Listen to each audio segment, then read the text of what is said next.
balls.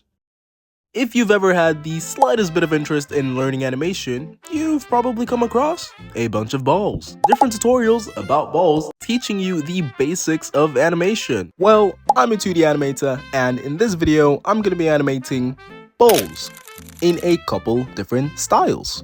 Let's get into it. Alright, the first style is the doodle. What is a doodle? Let us start with a sketch. A rough sketch of a type of ball.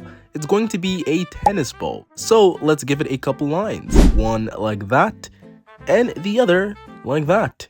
Lovely. I'm trying to match the relative size of the ball and adjust the size a little bit and its rotation, and then move it a tad bit higher. And you might be wondering, but Onyx, balls fall down, why higher? Well, that, my friends, is because it's going to be a loop, so we gotta keep that in mind. This frame is a little bit different in the sense that the ball is gonna be oval, kind of like an egg. Ever heard of the principles of animation?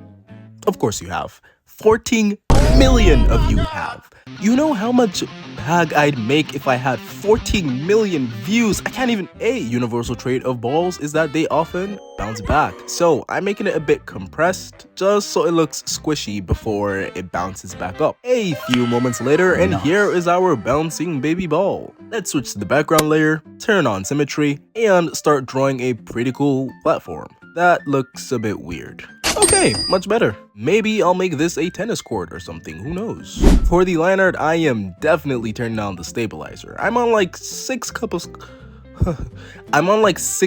of coffee, and my hands are the least stable things on the planet right now. Let's draw half a circle, a quarter circle, and the next one, and the next one, and the next one. Why am I leaving spaces, you might ask? Oh, you'll see. I will cover it up with bumps though, and don't worry, it'll make sense in just a bit. And just repeat that for all frames. Great. For the inner lines, I'm using a darker shade of yellow with a little more saturation, almost like an orange. And that's what I'm using to draw the seams. Let's create a new layer, name it appropriately, and fill in the base colors. Add some shadows to the edges. All that's left is to add the details and little effects. So let's see how this turns out.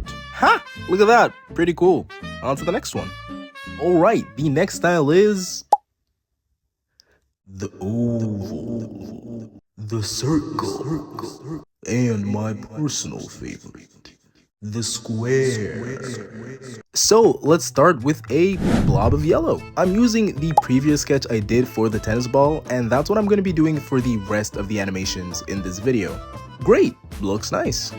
You see, the benefit of this style is that you don't need lines. You can just get right into it with the appropriate colors. So it might not be obvious yet, but I'm making this an egg.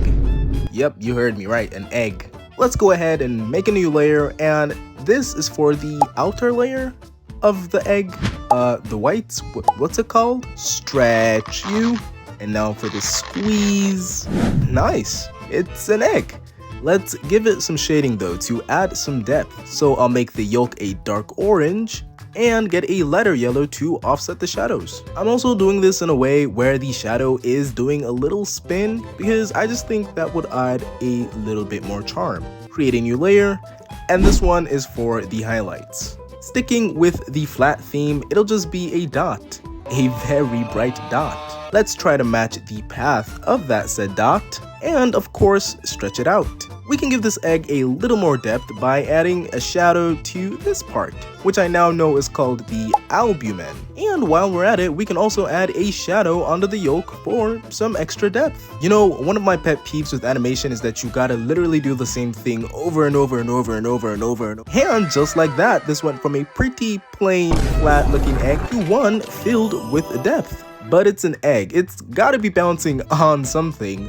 Pause. So let's give it a frying pan, and it'll be like it's getting cooked. Let's start with a wide oval, erase these parts, and then finish off the bottom part. Now all we gotta do is fill it in. A nice desaturated blue on the inside to show that it's a metal pan, of course, and a little rim right for some depth. That looks pretty excellent. Pun intended. You know what? I'll add an extra oval inside, and that would be the albumen. This other part would just be the other part. A green background seems cool. We can go ahead and add some drops of the albumin kind of flying off the yolk as it's bouncing up and down. A little highlight to the pan, and voila, we're already done. I really like this one. Just like before, I'm going to be using the same old sketch.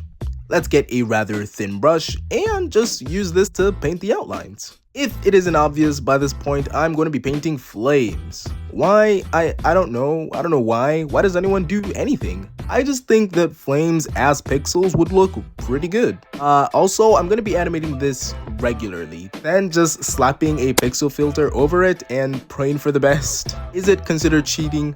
Maybe, but I'm not about to go learn pixel art and try to animate with it. So this is the next best thing. I think the toughest part about this would be keeping the general shape of the ball, because when animating fire, you need some hollow cutouts, like this. Oh, this doesn't even look like a ball. Ever seen fire squish? Yeah, me neither. And I can already tell this is gonna be my least favorite one.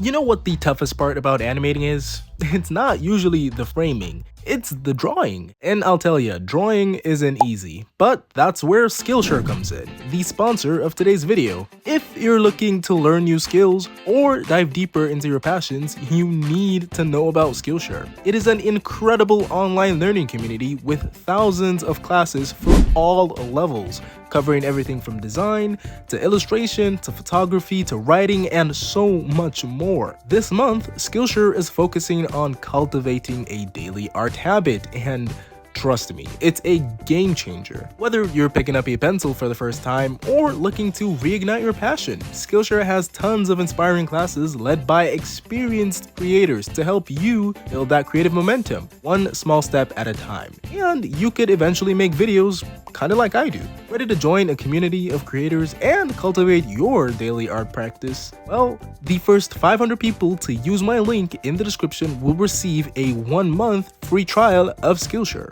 So what are you waiting for? Click that link, get started. And a massive thank you to Skillshare for sponsoring this video.